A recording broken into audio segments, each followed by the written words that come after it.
SpaceX's stunning Starship test shows ship heat shield burning at hypersonic speeds. The second stage Starship's heat shield as it battles through plasma to return to Earth. Image, SpaceX. This is not investment advice. The author has no position in any of the stocks mentioned. .com has a disclosure and ethics policy. After just 4 months since the second Starship test flight in November, SpaceX's third test successfully cleared the pad at Boca Chica, Texas, early morning local time today. Starship's third test flight came within days of approval of the rocket that also cleared SpaceX to land the second stage Starship in the Indian Ocean close to Australia.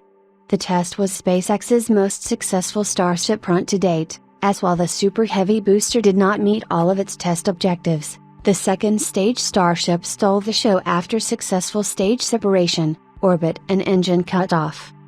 SpaceX's livestream provided the most spectacular visuals of Starship to date, with footage showing the second stage gently cruising at 211 kilometers above the Earth's surface close to 17 minutes after liftoff. Second stage Starship stunts with flawless execution of first phase of IFT-3, but Raptor reliability appears to remain thorn in SpaceX's side. The first phase of today's test flight resembled SpaceX's earliest Starship tests that had attempted to land the second stage on land. These tests saw the Raptor engines struggle during reignition, with one test seeing the vehicle blow up after it attempted to guide itself back in position after a flip. For IFT-3, the first half of the fight before stage separation went as well as anyone could expect. Not only did the world's largest rocket successfully clear the pad for the third time, but SpaceX's hot stage separation, which requires the second stage to fire its engines to jettison away from the Super Heavy, also worked as expected.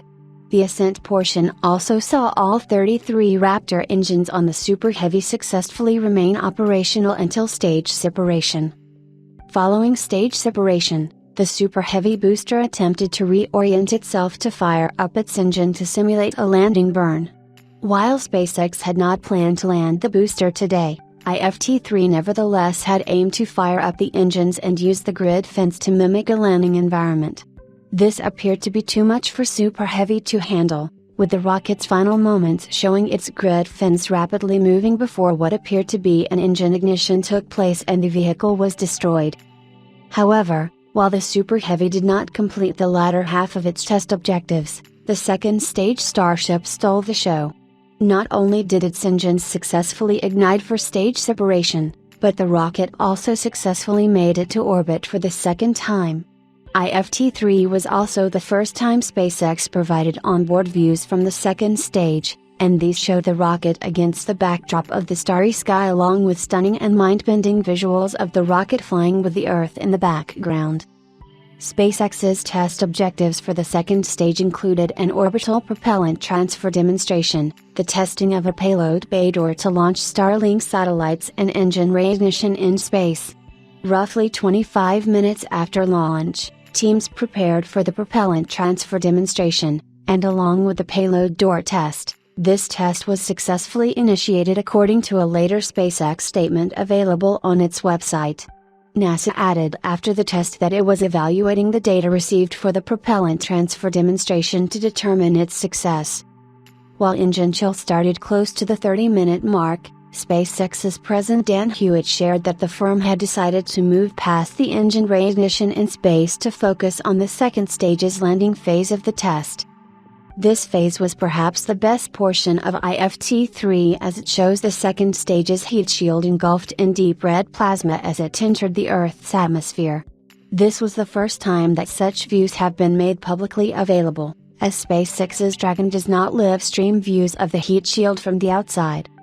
These views came after the second stage appeared to face some trouble during its reorientation, but once the ship was in the right position to use its flaps, its heat shield started glowing bright red, which is typical of plasma surrounding a spacecraft during re-entry.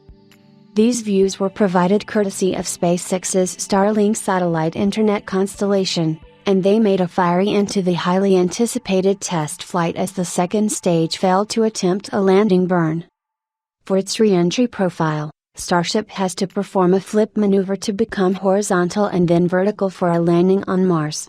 Soon, the plasma blanket overcame the Starlink terminals on board, after which SpaceX's presenters confirmed that after the multiple data streams from the ship had stopped transmitting, it was likely that the ship was lost. Updated Para 7 at 2:49 and 22 seconds p.m. Eastern Time with SpaceX and NASA statements.